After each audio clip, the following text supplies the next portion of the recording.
안녕하세요. 이베스트 투자증권 컨트 염동찬입니다. 머니셔틀 몇 화죠? 8화. 특별 게스트로 오리나 연구원님 모셔보도록 하겠습니다. 목소리 왜 이렇게 커? 네, 안녕하세요. 오리나 연구원님 오셨습니다. 안녕하세요. 아, 이것 때문에 그래, 이것 때문에. 안녕하세요, 오리나 과장님. 네, 안녕하세요. 이베스트 증권 유통화장품 담당 오리나입니다. 귀망에 가져올 뻔했어. 와. 아니, 영등포구청에서 민원 안 들어옵니까? 저희 별로 안 친해요. 업무로 만난 사이입니다. 그렇게 개판이야? 컷! 나는 화 빼면 시체잖아. 아, 정신 차려라. 야, 너도 눈치채겨. 왜 나 쳐다보고 얘기해요?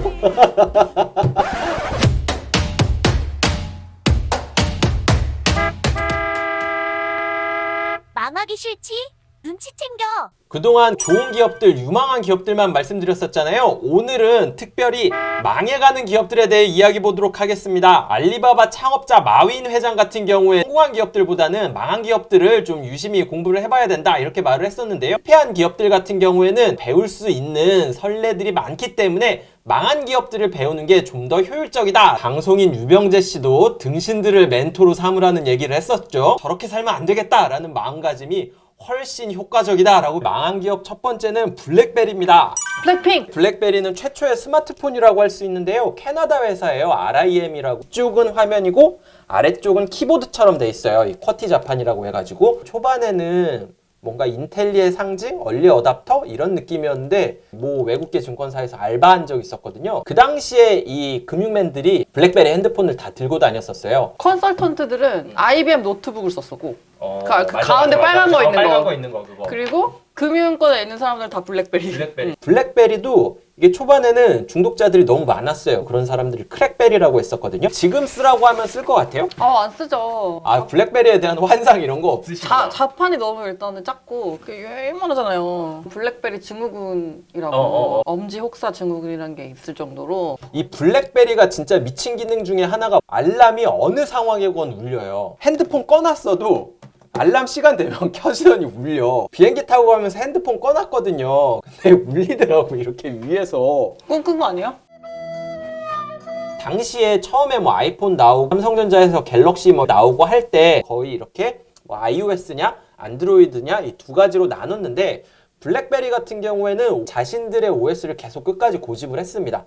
그러다 보니까 이 개발자들이 iOS용 앱과 안드로이드용 앱을 만드는데 블랙베리용까지 앱은 안 만드는 거예요. 스마트폰의 강점은 이 앱을 다운받아가지고 이거를 활용할 수 있다는 거였는데 이 앱 자체가 그렇게 많지 않았기 때문에 이 블랙베리가 하락하는 국면으로 좀 진입했다라고 보고 있고요. 대세가 바뀌었을 때 그 대세를 따라가야 되는데 기존에 있었던 이거를 고수하다가 이렇게 돌이킬 수 없는 사태까지 가는 기업들이 있는 것 같아요. 뭐 유통 쪽에서도 좀 망한 기업들이 있나요? 유통업체라기보다 이제 패션 업체 중에 에버크롬비. 말 많았죠. 요새 오늘 입고 왔어. 예전에 뭐 CEO가 뭐 이렇게 우리는 뭐 날씬한 백인을 위한 옷을 판다 약간 이런 뉘앙스로 얘기해가지고 한 번 반발을 되게 심하게 받은 적이 있었죠. 재수없어. 재수없어? 패션 업체들 중에서 포에버 21.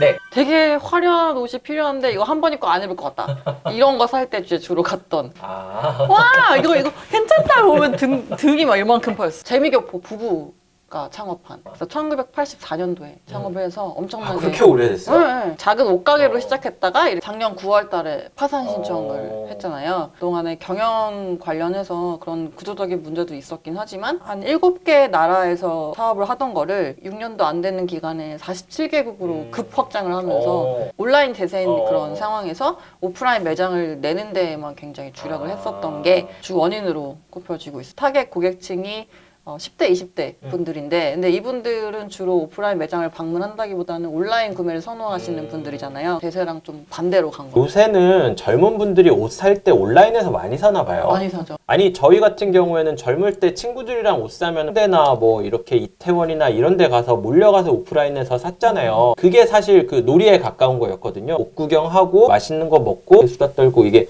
굉장히 건전하네. 온라인으로 하면은 상상이 안 가요. 친구들끼리 모여서 그냥 혼자 각자 각자 게임 플레이 알아서. 메신저로 얘기하면서 나 이런 거 질렀어 막. 세대 차이.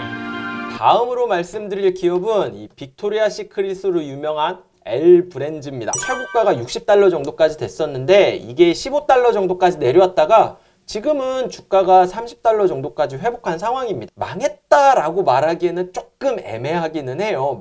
가다가 조금 살아났다 정도? 이 정도로 말씀드릴 수 있는 상황인 것 같아요. 빅토리아 시크릿 하면은 뭐 속옷 브랜드기는 한데 1년마다 이렇게 패션쇼를 하는 게 진짜 굉장히 유명했었어요. 요새는 안 하기는 하는데요. 가장 유명한 모델들이 막 그 해에 가장 유명했던 가수들과 이렇게 콜라보로 이렇게 런웨이를 하고 그랬었어요. 저 같은 경우에는 그 쇼 굉장히 좋아했었는데 오 과장님도 좋아했었어요? 저 좋아했죠. 진짜? 남자들만 좋아하는 게 아니구나. 아니죠. 되게 좋아했던 DJ가 한번 그 가스펠 버전으로 거기에 나온 게 있어갖고 그 클립을 되게 좋아했었어요. 몇 년도부턴가 영화 채널 보면은 이제 담배 같은 거에 모자이크 넣잖아요. 빅토리아 시크릿 방송에서도 이 엉덩이 부분에 모자이크를 넣더라고. 왜 엉덩이에 맞나요? 모르겠어요. 우리 자료도 보면은 오타 있으면 스티커 붙이잖아요. 근데 차라리 스티커 안 붙여놓으면 사람들이 그냥 넘어가는데 모르지, 맞아. 있으면 사람들이 이거 맞아. 굳이 뜯어봐. 맞아. 뭔데 이렇게 붙였나. 이게 모자이크가 있으니까 굳이 신경 안 쓸 것 같았는데 그래서 뭔데 이렇게 모자이크를 해놨지 하면서 보게 되는데 너무 싫더라고. 그때 이후로 이제 안 봐요. 너무 신경 쓰여. 린정. 빅토리아 시크릿이 망했었던 이유는 시대가 바뀌었는데 그 시대를 파악하지 못한 거죠. 빅토리아 시크릿에 없는 게 3개다라고 했었는데 동양인 모델, 트랜스젠더 모델, 플러스 사이즈 모델이라고 했었어요. 물론 이거는 나중에는 바뀌었습니다. 비난을 받았었던 가장 큰 이유가 미의 기준을 날씬하고 젊은 백인 여자에 한정시켰다는 거죠. 설립자이자 사장이 37년생이었어요. 60년 동안 이끈 거야. 결국에는 CEO 자리에서 물러났고요. 빅토리아 시크릿이 바뀔 거다라는 기대감에 주가는 좀 올랐습니다. 그 좋아진 이유를 까보면은 홈웨어 브랜드가 그렇게 좋아졌더라고요. 이런 시대의 변화, 그러니까 여성들의 몸에 대해서 바디 파스티브. 이런 운동과 관련돼서 하실 거 있나요?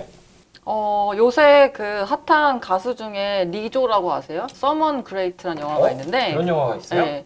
거기서 진짜 웃긴 장면이 뭐냐면은 리조라는 가수의 노래에 맞춰서 남자친구랑 막 헤어진 친구 둘이서 막 노래를 따라 부르면서 춤추는 장면이 있어요. 근데 이분이 키가 179cm인데 몸무게가 140kg이에요. 내가 이렇게 매력이 넘치는데 뭘 어떡해 막 이러면서 되게 뽐내는 그런 요즘 세대 분들이 이게 당당하게 자기애 그리고 자기 몸 긍정주의 운동 이런 것들이 좀 트렌드다 보니까 그런 거랑 잘 맞아 떨어지는 부분도 있는 것 같고.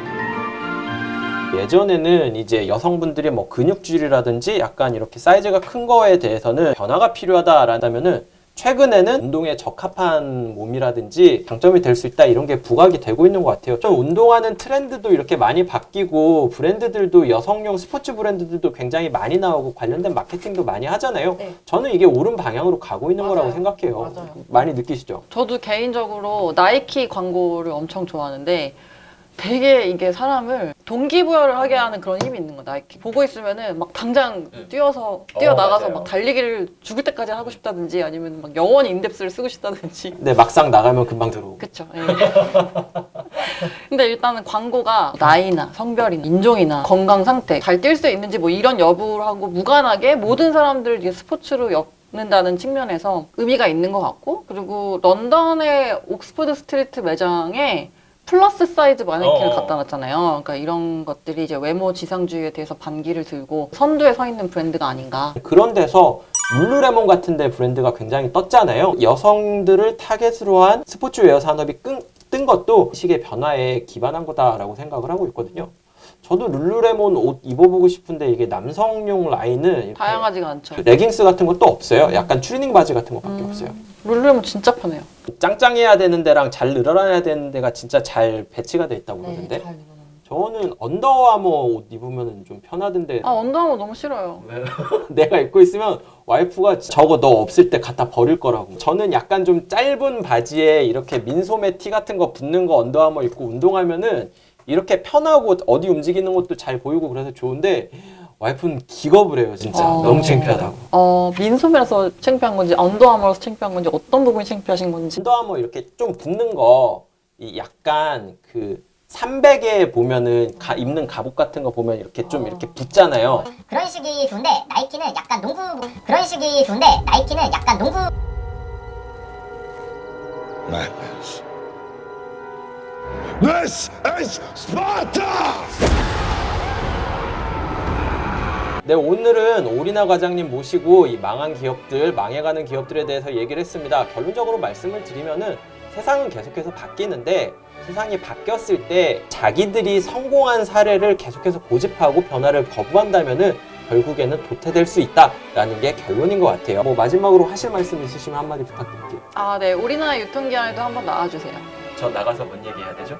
일반인의 시각에서 바라보는 언더 한번 입고 한번 나와주세요. 네, 어쨌든 오리나 과장님 감사드리고요. 오늘 머니 셔틀 여기서 마무리 짓도록 하겠습니다. 감사합니다. 안녕히 계세요.